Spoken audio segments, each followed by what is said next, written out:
बुलढाणा जिल्ह्यात रस्त्यांवरील वेगवान वाहनाचा तांडव सुरूच आहे। अरुंद रस्ते, वाढती वाहनांची संख्या आणि बेफाम वेग यामुळे अपघाताचं प्रमाण दिवसेंदिवस वाढत चाललंय। आजही पहाटे रायपूर इथं झालेल्या भीषण अपघातानं परिसर हादरलाय। बुलढाणा प्रतिनिधी सय्यद इरफान। रविवार दिनांक 19 ऑक्टोबर रोजी पहाटे रायपूर इथं पेट्रोल पंपाजवळ आयशर ट्रक आणि दुचाकीचा भीषण अपघात झाला। या अपघातात दुचाकीस्वार मुबारक शाह सलीम शाह हा रायपूर येथील रहिवासी जागीच मृत झाला आहे।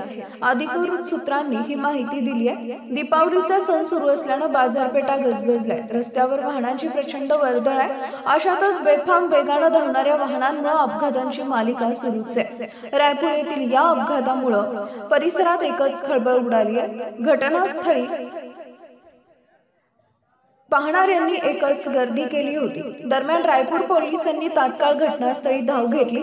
अपघातातील आयशर ट्रक चालक धाड येथील आरिफ याला पोलिसांनी अटक केली असून पुढील तपास रायपूर पोलीस व अधिकारी कर्मचारी करत आहेत। रस्त्यावरील वेग कमी करा, स्वतःचा आणि इतरांचा जीव वाचवा, हेच या घटनेतून स्पष्ट होतं।